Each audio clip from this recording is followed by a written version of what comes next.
Então, Shan Chao caiu. Eles conseguiam derrotá-lo. Então, pelos registros, essa batalha, essa guerra não foi difícil não, tá? Foi rápido. 好， aí quem ajudou? O equipe de Wuhan.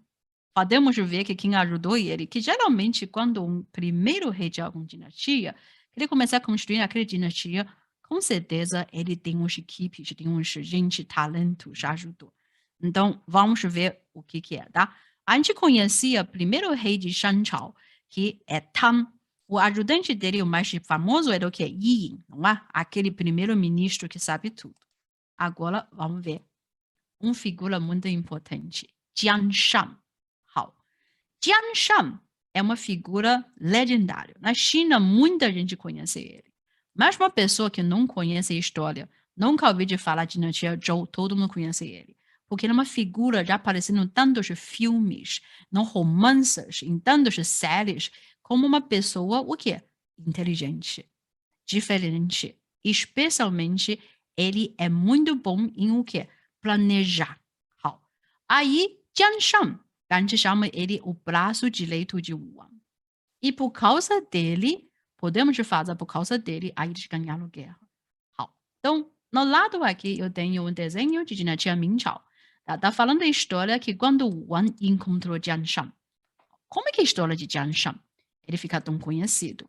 Jiang Shan, como qualquer outra essas pessoa especial, inteligente na história, tem coisa diferente com ele. O que que é diferente?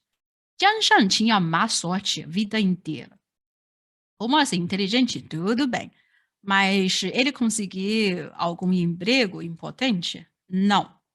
Até os anos 70, a lenda falou, ele já está velho já. 70 anos, antigamente, é uma idade quase hoje em dia 150, tá? Porque a maioria da gente morria cedo. Aí, ele, quando ele tinha 70 anos, ele ainda trabalhava como que é? Em paçoca. Ele matava o boi e vendia carne. Então, você imagina quem vende carne pode ser uma pessoa importante na sociedade? Ok. Então, esse que é o único emprego ele conseguia. Porque qualquer coisa ali trabalhava nunca funcionou. Coisa sempre esquisita aconteceu com ele. Tá. Então, essa é aquela situação. E eu acho que ele tinha má sorte. Mas, ele é inteligente. E ele sabia o quê? A futuro. Será que ele sabe Yi Tá? Então, não está muito claro. Mas é uma pessoa, parece que ele tem talento, consegue prever o futuro. Ok. Tá, a vida não está muito boa, né? Então, lenda dizendo, falam que a esposa dele era muito brava com ele. Ele conseguia ganhar dinheiro, ele sempre vivia mais ou menos, passava fome, e ele sempre fala que ele é inteligente, vai ter um futuro, e nunca acontece até 70 anos. Ok. Mas, quando ele ficando nessa idade, a situação mudou. Então, Shan Chao já está mostrando tudo aquele sinal que essa dinastia não vai se ver mais. A mudança veio. Quando mudança acontece, isso significa os heróis vai nascer. Então, vamos ver o que aconteceu agora. Tá? Esse desenho é muito interessante. Tem que ver que com calma. O Anzhou de Jiang Taigong. Então, a história é uma lenda. A gente não tem, muito claro que o registro para mostrar realmente essa história aconteceu. Mas o ponto da história é interessante. E eu falava que Jiang Shan tinha mau sorte vida inteira, não é? Ela vendeva carne, aí a família passava fome. Ok.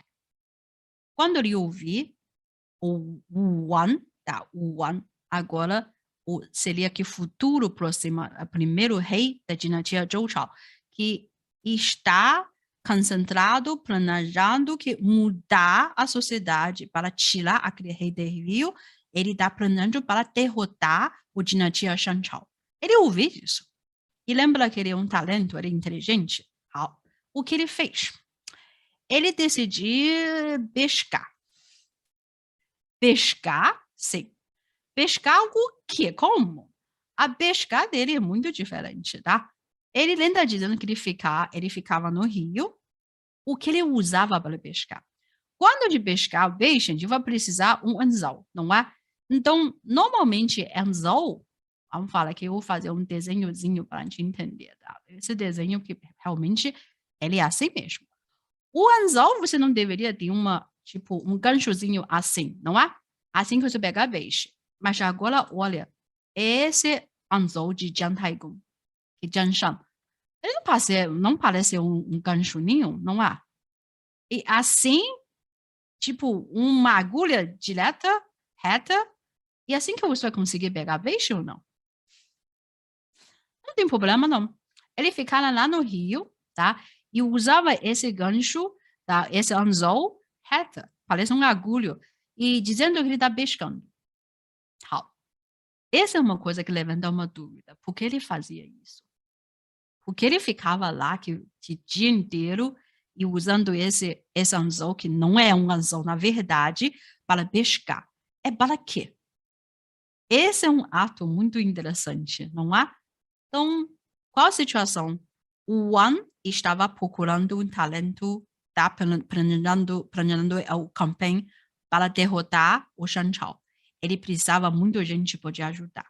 好, aí agora a nossa Jiang Taigong, que Jiang Shan, está pescando com um anzol esquisita. Essa é a situação.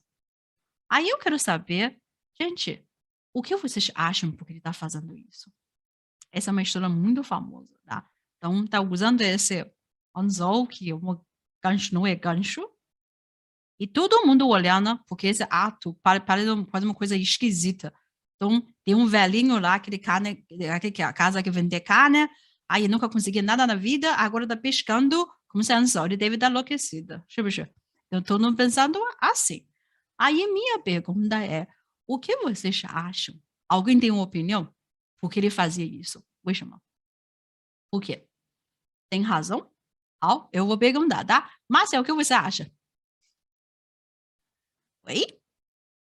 Oi, Ju, cheguei ainda há pouco, aí tô meio perdida ainda, querida, Ah, desculpa. não tem problema. Então eu pergunto a Ninda. A Ninda, o que você acha? E 觉得 por que ele fazia isso? Que ele colocar um anzol que não é anzol? Eu não sei, Ju. 好的, Também quero primeira saber. coisa, aí eu quero saber que assim que ele conseguir pegar peixe ou não? Assim, Não sei. acho que é É difícil ou não? difícil, é difícil. Difícil, difícil. 好, aí uma coisa interessante, tá? Tudo bem, se um dia normal, peixe normal, e se usar um anzol, um gancho assim, não vai pegar peixe nenhum. Ok. Mas, por acaso, se aquele peixe é diferente, aquele peixe também não é muito normal, ele queria ser pescado. Tipo, o peixe queria você pegar nele. Existe? Olha, eu não sei, não, é um dia diferente. Aí, quando o Jiang Shan, que ele estava lá usando esse anzol esquisito, o gancho não é gancho, para pescar, ele falou, ele estava pescando o peixe que queria ser pescado. Essa que era a palavra dele. Tipo, ele está esperando quem quiser. Tá? Aí eu estou aqui, então, esse é o meu anzol, aí você quer, vem, aí você vem. Esse que é o que ele falou. Aí, gente, quem é? Vamos falar. Aquele peixe grande ele estava esperando. Você acha? O que você acha? A peixe grande. 好. Eu falei que o Wan estava procurando talento. Mas naquela época, não vamos falar que século XI antes de Cristo, como que você vai fazer uma divulgação ou para a pessoa saber eu sou qualificado, eu sou muito inteligente, famoso para o rei saber? A gente não tem muito canal, não. Então, que tal a gente fazer uma coisa muito estranha? Uma coisa que ninguém entendia para chamar atenção. Mas também faz sentido no mesmo tempo. E isso, será que o One vai ouvir? Vai chegar? Oh, pensa isso, faz sentido? Oh, Anin, e agora o que você acha? Neste momento. Hum, Acho que sim, agora melhorou um pouco. hum. Olha esse desenho que é tão interessante. Olha o tamanho desse peixe. Esse Sim, não é um peixe, não. Esse é um dragão. Tá? É um dragão. sim, Então, claro. esse anzol, esse gancho está esperando a peixe que nascido ou queria ser pegado. Ele não é qualquer peixe. Peixe vem porque ele quer. Esse que é o ponto de Jianshan. Então, esse ato maluco dele chama muito a atenção. Muita gente ouviu falar. Então, claro, notícia chegou lá no Palace. Aí o Wang ouviu falar que tem um louco, velhinho, estava pescando com um anzol tipo reto, não é um gancho. Ele fica curioso. Aí, quando ele fica curioso, ele decide visitar ele. Assim, chegar no Rio, esse que é o desenho de Tia Mingchao mostrando a história, tá? A gente não sabia que realmente, a gente não sabe que realmente essa história de pescar realmente aconteceu, mas é uma lenda tão famosa na China, tantos mil anos pessoas estão falando, então a gente estuda a história, eu acho que é importante conhecer a lenda também, porque mesmo não dá para a gente confiar realmente em um evento real, mas ele tem valor, mostra o uso na história. Eu falei que esse é um muito inteligente propaganda. Aí esse ato quase louco e pegou peixe não? Claro que sim. O Wang, aquele peixe, ele está falando, um dragão. O Wang foi visitar o Jianshan. Então tem uma conversa. Entendi que o Jianshan realmente não é qualquer pescador, tá? Então, isso a gente tem mais uma prova. Vocês ouviram, todo mundo ouviu de falar o Arte da Guerra. É um dos mais famosos livros chineses que existe. Mas, muita gente não conhece, também existe outro livro, também é sobre estratégias civil e militares, chamado Liu Tao. Liu Tao, que é 6 ensinamentos segredos. Não somente militar, também falando sobre civil, administração geral. Então, lenda dizendo, esse livro é escrito por Jiang Shan. Por isso chama de a Aliança de Inteligência de Jiang Shan, tá?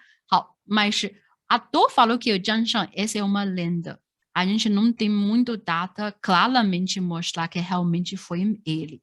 Mas o livro já fica muito conhecido desde o século VI, V. Tá? Então, um livro que deixando para Jiang Shan, mostrando ele realmente era um talento militar. Eu tenho um ajudante muito importante agora. Agora tem outra pessoa. Sim. Então, o Wang, vamos falar que o Wang, aquele rei legendário, autor de o Yi Jing, tem muitas coisas legendárias sobre ele, famoso. Mas muitas coisas é que ele tinha muitos filhos. Aí, um filho, isso significa o Wang tinha muitos irmãos. Então, o irmão, o guarda, tem um irmão, tá? Importante. Esse irmão, o guarda, o rei regente, ele foi rei regente. Aí, Zhou Gongdang. Zhou Gongdang é uma figura muito, muito importante no início de dinastia Zhou Chao. Tá? Vamos falar que Jiang Shan, que pescador, ajudou na guerra. Mas a administração construiu dinastia foi Zhou Gongdang, porque o Wang morreu muito cedo. Lembra que eles só mandaram 6 anos na nossa linha, não é? Primeiro, ele foi herói da guerra de mulher. Primeiro. Segunda, ele acabou com a rebelião dos 3 guardas. Essa rebelião dos 3 guardas a gente vai estudar na próxima aula. É um evento muito importante no início do Zhou Chao, tá? Terceiro, ele construiu a capital oriental Luoyi. Luoyi, essa cidade, era a cidade moderna hoje em dia chamado Luoyang, tá? Luoyang. Então, é a primeira vez essa cidade aparece na história da China. Então, se você viaja para a China, essa cidade vale muito a pena. Então, Luoyi foi o Zhou Gongdang construiu. Mais uma coisa, isso talvez é o mais importante coisa ele fez. Criou um sistema chamado Li Yue. O que é Li Yue? Literalmente, a tradução é ritual de música, mas é bem mais do que isso, tá? Bem mais do que isso. Então, a gente vai ter uma parte da nossa aula no futuro somente falar sobre Li Yue, tá? Então, já entendemos agora um sistema de Zhou Chao. E depois ele completou a sistema de federalismo. feudalismo, essa é uma coisa que, essa palavra, vamos falar que fica mais popular no medieval, época medieval na Europa, não é? Então, aqui eu uso ele também, porque é sistema muito parecido. A diferença é que na Europa, feudalismo aconteceu no século VIII, IX, tá? E na China aconteceu no século XI antes de Cristo. Tipo, 1000 anos antes, tá? Então, a feudalismo, quando eu falo disso, todo mundo que conhece um pouquinho sobre a época medieval na Europa, já sabe, mas deve ser um rei da terra para alguém, né? É por aí, muito parecido. Aí, o Zhou Gongdang completou esse sistema. Então, pelo essa listinha eu colocar aqui o que ele fez. Ele realmente fez tudo. Tá? Então, tem gente que falou que o Wang ganhou a guerra, mas quem construiu a dinastia foi Zhou Gongdang, tá? Então, essas duas pessoas foram o mais importante ajudante de Wang, tá? Então, os dois já viram totalmente a lenda. Tá? Então, ok. O que aconteceu com os nobres e elite da dinastia Shang? A gente sabe que a guerra acabou,对不对? Eles tinham tantos soldados, mas perderam guerra. Então, normalmente, você perdeu guerra, o que você vai encontrar? Morte. Fácil entender, por isso é chamado guerra, não é? Mas tudo bem. O rei vai morrer. E a família dele? E os elites, nobres, todo mundo que morava na capital também? Vai morrer? Olha, no futuro vamos falar que sair do Zhou Chao, tá? Então, muitas guerras mundialmente, quando a dinastia caiu, todo mundo morreu. Especialmente a família real, especialmente os elites. Isso já quase virou um estilo da guerra, infelizmente, tá? Mas o que aconteceu naquela época no Zhou Chao? Vamos ver. Wu Gen, quem é Wu Gen? Wu Gen é o filho de Di Xin. Ele é filho do último rei do Shanchao. Então, o que aconteceu com ele? Ele virou um vassalo. Então, você sabe o sistema de esse feudalismo? Vassalo é quem tem guerra, não é quem recebeu guerra. Ele virou um vassalo da dinastia e a terra do estado dele é Zhaoge, o capital antiga da dinastia, achando a dinastia dele. Ele não morreu. O rei Wang não matou ele, não matou a família, não matou os elites. Isso é muito diferente, é um ato muito interessante, tá? Então, por que isso? Vamos falar, tá? Tem uma coisa muito forte na cabeça dos chineses até hoje. A continuação da família. Porque a continuação da família, você tem filho, o filho tem filho, continua de geração a geração, esse é o respeito profundo aos ancestrais. E por isso, essa é uma missão obrigatória para o povo. Não só para o povo Zhou. Aqui eu estou colocando o povo Zhou, na verdade, para o povo chinês até hoje. Então, para vamos falar que confucismo, pessoa que acredita esse ensino muito clássico, tradicional da China, você precisa ter um filho. É necessário para continuar a linha de sangue da família. Então, esse respeito, esse já é um moral, uma ética, esse é uma virtude. Então, quando entendemos isso, então, entendi essa palavra zong, daí eu colocar um lado direito, ancestrais. Isso é importantíssimo para chinês. Então, se o povo Zhou pensando, você precisa respeitar os ancestrais, por isso você precisa continuar a família. Aí, como que você vai trataria o seu inimigo? Pensamento. Eu falei que pensamento da dinastia Zhou, que vai ser vários pontos em vários assuntos. Então, a gente vai estudar pouquinho no cada aula. Então, hoje a gente vai encontrar essa primeira coisa. A misericórdia para com inimigo, ela é um ato de grande virtude. Segunda coisa, garantir a sobrevivência e continuação das famílias, mesmo as famílias dos inimigos, isso significava o respeito aos ancestrais deles. Você respeitar os seus ancestrais, então você também deveria respeitar ancestrais inimigos. porque são todos ancestrais. Pessoa que morreu, aí precisa respeitar. Então, esse é um ato de virtude. E esse pensamento, por causa disso, por isso, Shan Chao, Dixin morreu, mas o Wu Gen, o filho, não. Família sobreviveu. Não somente sobreviveu, ele já até construiu um filho, um reino. Tá? E ficava exatamente no capital antiga, Zhaoge. Tá? Então, olha, depois disso, gente, depois de Zhou Chao, não tem mais guerra, dinastia terminando assim. Tá? A gente vai ver muita história terrível, muito triste, tragédia sobre o final de família real. Cada dinastia é pior do que o outro. Tá? Mas na Zhou Chao não era assim, porque eles são de povo, a gente acha que é super civilizado. Tá? Então continua. Aí, o prêmio já agora. O prêmio para as alianças, agora você ajudaram o Shan Chao ganhou a guerra, o Zhou Chao ganhar a guerra, tá? Então, o que a gente vai dar para cada pessoa? Muito dinheiro? Claro, mas tem coisa melhor do que isso ainda. Então, vamos falar esse feudalismo da dinastia Zhou. Feudalismo é esse sistema acontecendo na China, iniciando no Zhou Chao.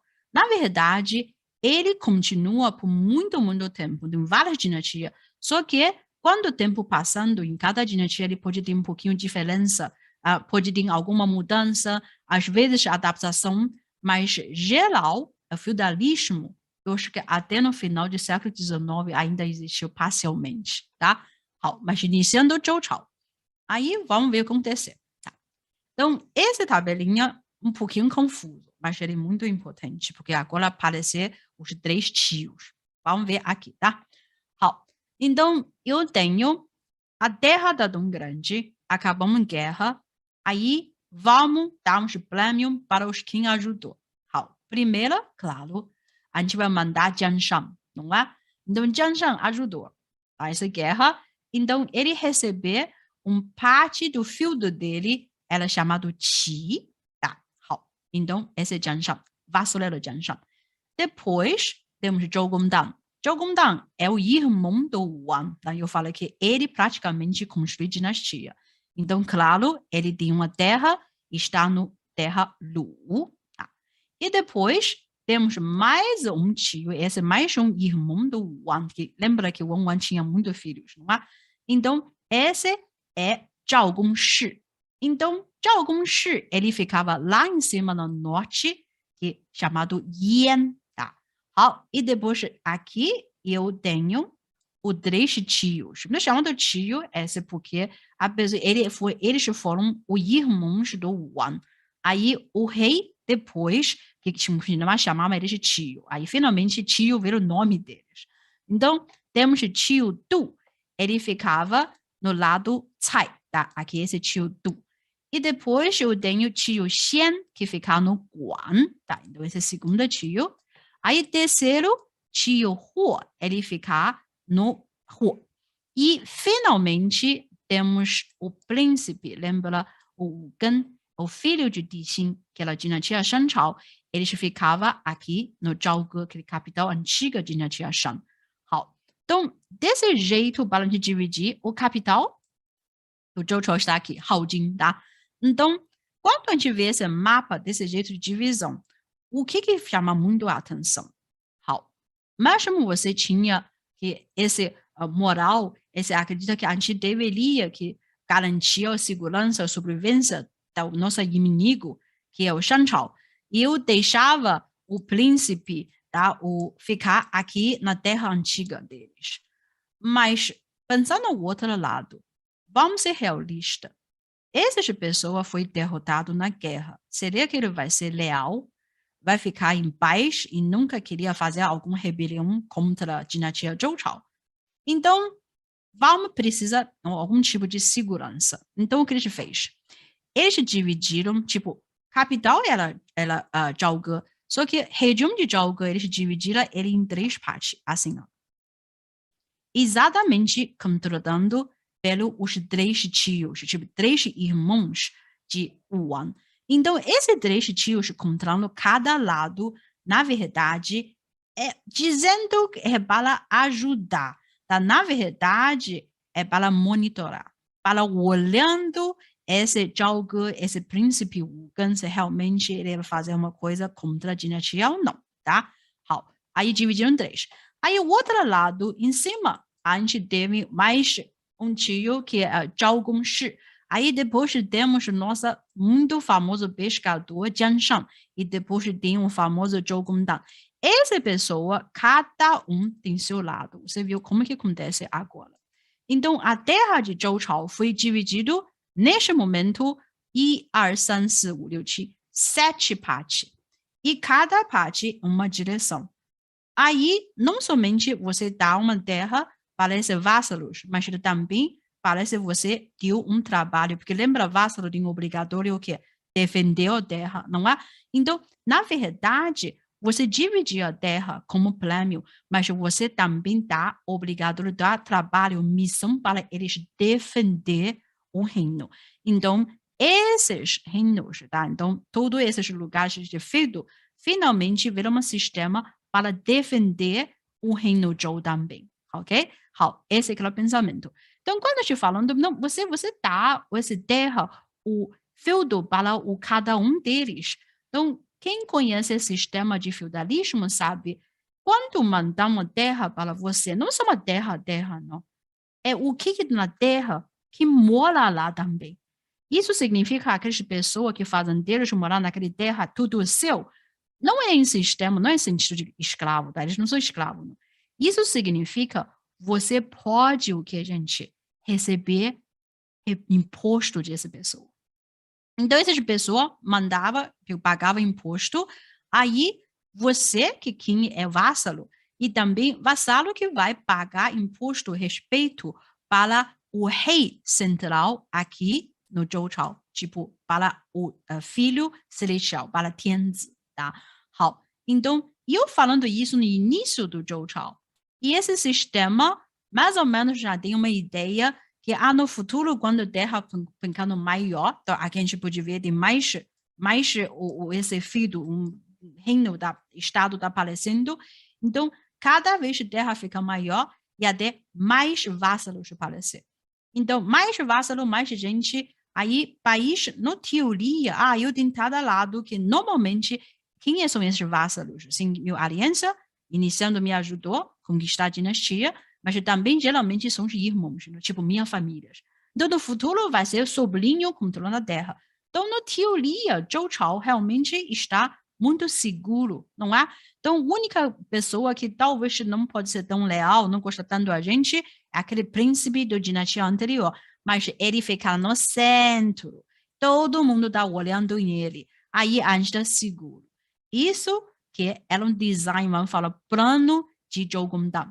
Então, Zhou Chao usava esse sistema até o fim. Mas agora eu quero saber, gente, esse sistema realmente, na teoria, vai funcionar bem? Então, quem estuda, que a gente sabe que um pouquinho de ideia sobre esse feudalismo, é um sistema meio parecido federal, né? Um pouquinho. Mas, na teoria, vamos pensar um pouquinho.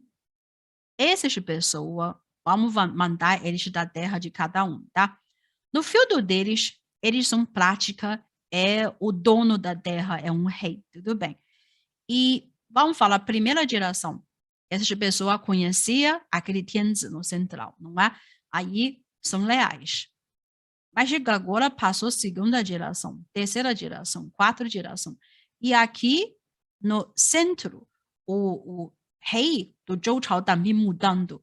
Essas pessoas mesmo tinham, tipo, tem uma ligação de sangue na família, mas quando a geração está passando, será que aquela lealdade vai continuar?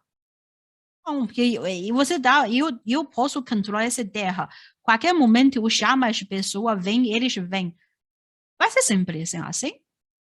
Essa é uma questão bem interessante, porque ele marca no futuro do Zhou Chao. Tá? Você dividir a terra, dividir a pessoa que controla a terra, ele pode ser uma solução no início, mas no futuro é um problema. É um problema. Finalmente virou um problema tão grande. Aí, totalmente, o Tianzi, esse filho celestial, perdeu o controle, tá? Vai chegar um momento, mas tá iniciando, a gente entende, estava dirigindo esses reinos. Agora, presta atenção. Qi, Lu, Yan, esses nomes, a gente chama de feudo, tem esse nome Qi, Lu, Yan. No futuro, eu falo que esse é meio spoiler, ele vai ser um estado. São os nomes muito importantes da Terra, tá? E o Confúcio é nascido no Luguo, tá? Nascido no Lu, onde tinha que é a terra de Zhougongdang, tá?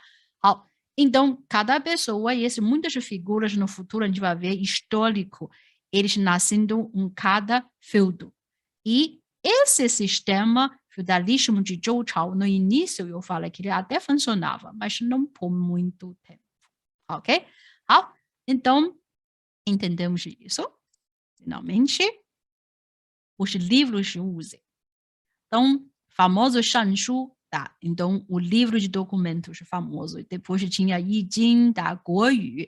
Aí, claro, esse Zhu Shu Jinian, aquele eu chamo de livro de demônios.